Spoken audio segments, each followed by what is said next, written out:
Hello everyone, मेरा नाम दिव्यांशु है और जैसा कि हमारी शेयर कैपिटल की सीरीज़ चल रही थी, तो आज देखते हैं तीसरे पार्ट में हम लोग करेंगे calls in arrear and calls in advance. तो कॉल्स इन एरियर क्या होता है और कॉल्स इन एडवांस क्या होता है, आइए इसे समझते हैं। तो कॉल्स इन एरियर बेसिकली वो होता है जब कोई शेयर होल्डर थोड़े मनी तो पे कर देता है बट थोड़ा अमाउंट पे नहीं कर पाता है, तो उसी को हम कॉल्स इन एरियर कहते हैं। तो आइए इसे एक एग्जांपल से समझते हैं। जैसे कोई कंपनी है, उसने 1000 शेयर्स इशू करे हैं और 10 रुपीज़ में करे हैं, ये मांगे हैं 2323।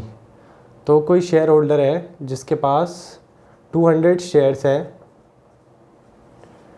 200 शेयर्स हैं, उसने ये मनी तो पे कर दी, ये भी कर दी, बट ये वो फर्स्ट कॉल और सेकंड कॉल नहीं कर पाया। Application allotment first call and second call. तो अब कंपनी क्या करेगी, जो ये शेयर होल्डर है जिसके पास 200 शेयर्स हैं, तो इसके शेयर्स को जो इसने पे नहीं किया फर्स्ट कॉल और सेकंड कॉल, तो इसके अकाउंट को कॉल्स इन एरियर में डालेगी। तो आइए देखते हैं कि वो कैसे करेगी। सबसे पहली एंट्री वही रहेगी, bank account debit to share application account 1000 shares into 2000। इसके बाद share application account debit to share capital account. कितना अमाउंट है, 2000 और यहाँ पर है 2000। तीसरी एंट्री रहेगी, तीसरी एंट्री अलॉटमेंट की रहेगी, share allotment account debit, share allotment account debit to share capital account. कितना अलॉटमेंट में है, 3। तो यहाँ पर 1000 इंटू 3, यहाँ पर क्या आएगा 3000 और 3000। अगली एंट्री अलॉटमेंट का पैसा रिसीव होने की, bank account debit to share application allotment account, share allotment account 3000 और यहाँ पर भी 3000। इसके बाद आएगी फ़र्स्ट कॉल की एंट्री। आइए ये इंपॉर्टेंट है। सबसे पहले यहाँ पर को फ़र्स्ट कॉल का मनी मांगी है, share first call account debit, first call account debit to share capital account. कितनी मनी मांगी है, 1000 इंटू 2, 1000 इंटू 2, यहाँ पर को मांगे है 2000। अब यहाँ पर को फर्स्ट कॉल की मनी रिसीव होगी, बैंक अकाउंट डेबिट, और यहाँ पर को एक शेयर होल्डर है, उसने पेमेंट नहीं करी है फर्स्ट कॉल की, तो यहाँ पर calls in arrear account debit to share first call account. तो यहाँ पर को फर्स्ट कॉल पे कितना अमाउंट आएगा, ऊपर वाले ही अमाउंट यहाँ पर हम लिखेंगे, शेयर फर्स्ट कॉल अकाउंट में 2000। और अब हम यहाँ पर देखेंगे कि कितना अमाउंट कॉल्स इन एरियर में आएगा। कॉल्स इन एरियर में कितने की पेमेंट नहीं करी है उसने, 200 की। 200 शेयर्स है जिसके पास, उसने पेमेंट कितने की नहीं करी है फर्स्ट कॉल में, 2 रुपीज़ की। सो 2000 इंटू 200 इंटू 2 आ जाएगा 400। 400 आ गया है। जो भी बैलेंस रिमेनिंग होगा हम उसे यहाँ लिख देंगे बैंक अकाउंट में। सो 2000 माइनस 400 1600। सो ये आ जाएगा 2000। तो ये थी कॉल्स इन एरियर की एंट्री। पहले वाली में फर्स्ट कॉल में उसने पेमेंट नहीं करी है, तो हम उसे इस तरीके से दिखाएंगे, calls in arrear account debit, जितने की शेयर्स हैं उससे कितने की पेमेंट उसने नहीं करी है। अब इसके बाद उसने सेकंड कॉल की भी पेमेंट नहीं करी है, तो उसकी भी हम एंट्री करेंगे सेकंड कॉल की। और ये एंट्री यहाँ पर होती है जब पेमेंट रिसीव करते हैं, bank account debit, calls in arrear account debit to share first call account. गलती से यहाँ मत कर दीजिएगा, जब हम पैसा मांगते हैं उस टाइम पे इसकी एंट्री नहीं होगी, इसकी एंट्री होगी जब हमें पैसा रिसीव होता है उस टाइम पे। देखते हैं, आइए सेकंड कॉल की। Share second call account debit to share capital account. यहाँ पर को क्या है, 3 रुपीज़ है। 1000 इंटू 3 कितना हो गया, 3000। और यहाँ पर भी आ गया 3000। अब बैंक अकाउंट डेबिट, देखिए इसमें भी पेमेंट नहीं करी है। 2200 जिसके पास शेयर्स हैं उसने 3 रुपीज़ की पेमेंट इसमें भी नहीं करी है। Bank account debit calls in arrear account debit, calls in arrear account debit to share second and final call account, second and final call account, final call. यहाँ पर तो 3000 आ जाएगा। सेकंड कॉल्स इन एरियर में कितने की payment नहीं करी है, 200 इंटू 3, 200 इंटू 3 हो जाएगा 600 और ये 2400 बैलेंस। तो ये थी कॉल्स इन एरियर की एंट्री। अब जनरली कंपनी ऐसा क्यों करती है, अकाउंट को कॉल्स इन एरियर में क्यों डालती है, क्योंकि कोई शेयर होल्डर जब पेमेंट नहीं करता है तो कंपनी के लिए वो नुकसान है एक तरीके का, तो उसे वो कॉल्स इन एरियर में, वो कॉल्स इन एरियर में शो करती है। और जो शेयर होल्डर है उसे जब वो कॉल्स इन एरियर का अमाउंट पे करता है तो उसे इंटरेस्ट भी पे करना पड़ता है कॉल्स इन एरियर में। कॉल्स इन एरियर का इंटरेस्ट है, यहाँ पर को मैं नोट बना के लिख रहा हूँ, आप भी लिख लीजिएगा note. Interest charged on call in arrear has at the rate 10%। तो कंपनी कॉल्स इन एरियर का इंटरेस्ट एट द रेट 10% के हिसाब से चार्ज करती है। तो ये रहती है कॉल्स इन एरियर की एंट्री। जब भी कोई शेयर होल्डर कोई पेमेंट नहीं कर पाता है जिसके पास शेयर रहते हैं तो उसके अकाउंट को कॉल्स इन एरियर में कंपनी रखती है, और उसके बाद भी अगर वो पेमेंट नहीं करता है तो उसके शेयर को फोरफीचर कर देती है। इससे पहले वाली वीडियो में हमने समझा था फोरफीचर कैसे है, क्या है। अगर आपको समझना है तो उससे वाली वीडियो को देख लीजिएगा। तो आइए अब देखते हैं कॉल्स इन एडवांस। अब कॉल्स इन एडवांस क्या होता है,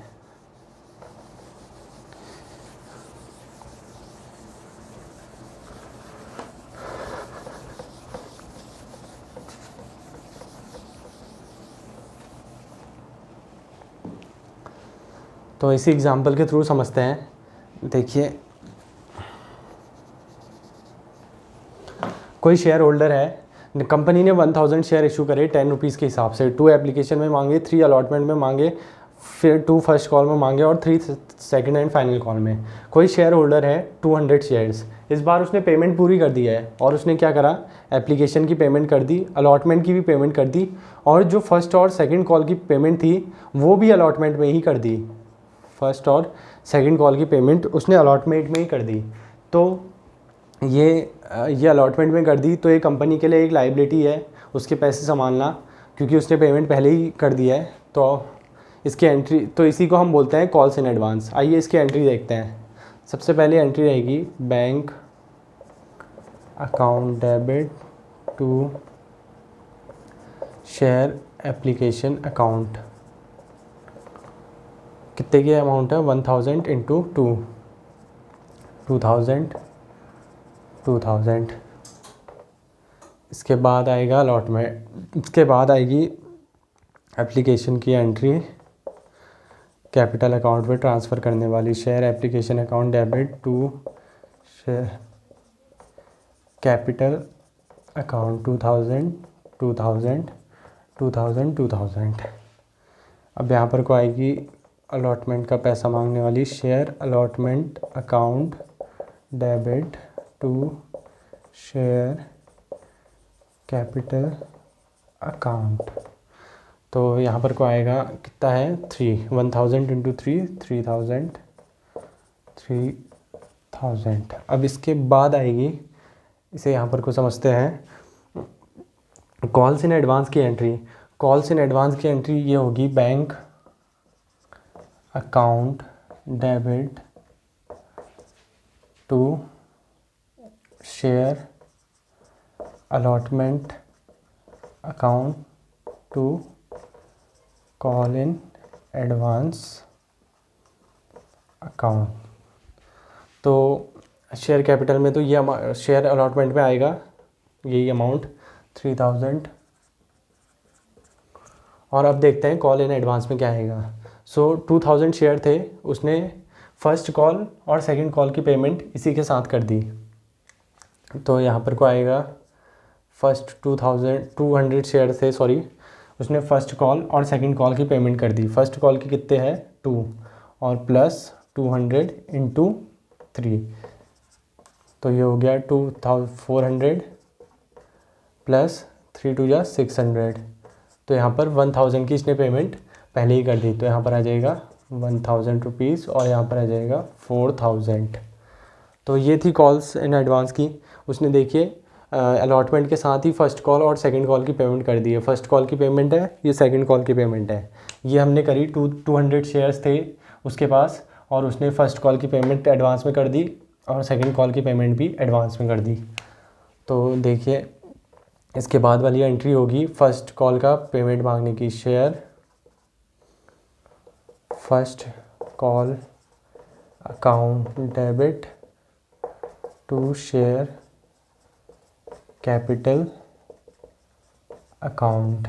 कितने हैं 1000 शेयर्स हैं और कितनी है 2 रुपीज़ है, 2 रुपीज़। तो ये हो जाएगा 2000 आ चुका है। अब यहाँ पर को bank account debit to share first call account. अब कंपनी क्या करेगी, कंपनी जिस शेयर होल्डर ने पेमेंट करी है उससे भी पैसा मांगेगी, बट शेयर होल्डर बोलेगा कि देखिए मैंने यहाँ कॉल इन एडवांस दिया था, तो इसी को हम यहाँ डेबिट करेंगे। Calls in advance account debit. कितना अमाउंट मिल रहा था टोटल, 1000 शेयर्स थे, कितने में थे 2, तो यहाँ पर को आएगा 2000। अब देखिए एडवांस पेमेंट कितनी हो चुकी थी, 200 शेयर्स। फर्स्ट कॉल की एडवांस पेमेंट हो चुकी थी 200 शेयर्स इंटू 2, 400। तो यहाँ पर को आएगा 400, यहाँ पर को आएगा 1600। तो इस तरीके से ये थी एंट्री। देखिए फर्स्ट कॉल यहाँ पर हम ये शेयर होल्डर जिसके पास 200 शेयर थे, इसने फर्स्ट और सेकंड कॉल क्या करा, अलॉटमेंट के साथ ही दे दी। तो यहाँ कंपनी ने जब फर्स्ट कॉल मांगी तो यहाँ तो पेमेंट कर दी है फर्स्ट कॉल और सेकंड कॉल की, तो हम यहाँ पर दिखाएंगे फर्स्ट कॉल की एंट्री, कॉल्स इन एडवांस करके कि पेमेंट पहले ही कर दी है 400 फर्स्ट कॉल की। अब सेकंड कॉल की भी एंट्री हम इसी प्रकार से दिखाएंगे। Share second call account debit to share capital account, और कितनी के है 3 रुपीज़ पर शेयर है और 1000 के है, तो यहाँ पर आ जाएगा 1000 इंटू 3 3000। और इसके बाद आएगा सेकंड कॉल की, सेकंड कॉल रिसीव होने की, bank account debit calls in advance 200 जिसके पास शेयर थे उसने पहले ही पेमेंट कर दी है फर्स्ट कॉल और सेकंड कॉल की, तो हम यहाँ पर दिखाएंगे to share second and final call account. Second and final call में कितने होने थे रिसीव, 3000 रिसीव होने थे, लेकिन एडवांस में कितने मिल चुके हैं सेकंड कॉल के 600। जिसके पास 200 शेयर थे उसने 3 रुपीज़ के हिसाब से दे दिया है, कितने दे दिया है 600 रुपीज़। तो 600 यहाँ पर आ जाएगा, तो यहाँ पर आ जाएगा 2400, तो ये हो जाएगा 3000 बैलेंस। तो ये था कॉल्स इन एरियर और कॉल्स इन एडवांस का कॉन्सेप्ट। काफ़ी इंपॉर्टेंट कॉन्सेप्ट था ये और काफ़ी इजी कॉन्सेप्ट भी था, जैसा कि आप लोगों ने देखा। तो जैसा कि हमने देखा कि कॉल्स इन एरियर में जो कंपनी इंटरेस्ट चार्ज करती है वो 10 रुपीज़ के हिसाब से चार्ज करती है, और कॉल्स इन एडवांस में जो कंपनी इंटरेस्ट चार्ज करती है वो चार्ज करती है 12% के हिसाब से। मतलब इंटरेस्ट देती है, किसी ने अगर एडवांस पेमेंट करा है तो 12% का इंटरेस्ट कंपनी प्रोवाइड करेगी। तो यहाँ पर लिख लीजिए, यहाँ पर मैं साइड में लिख देता हूँ नोट बना के, interest on calls in arrear is at the rate 10%। 10% का इंटरेस्ट कॉल्स इन एरियर में मिलता है, और कॉल्स इन एडवांस में कितने का इंटरेस्ट मिलता है? Interest on calls in advance is given at the rate 12%। तो कॉल्स इन एडवांस में इंटरेस्ट 12% के हिसाब से दिया जाता है। तो ये था कॉल्स इन एरियर और कॉल्स इन एडवांस का कॉन्सेप्ट। काफ़ी सिंपल कॉन्सेप्ट था और काफ़ी इंपॉर्टेंट था। होप आप सबको समझ आया हो। अगर कोई डाउट हो तो कमेंट सेक्शन में ज़रूर बताइएगा, और अगर वीडियो आपको थोड़ी भी अच्छी लगी हो तो प्लीज़ वीडियो को लाइक कीजिएगा, अपने दोस्तों के साथ शेयर कीजिएगा और चैनल को सब्सक्राइब कीजिएगा। Thank you so much for watching.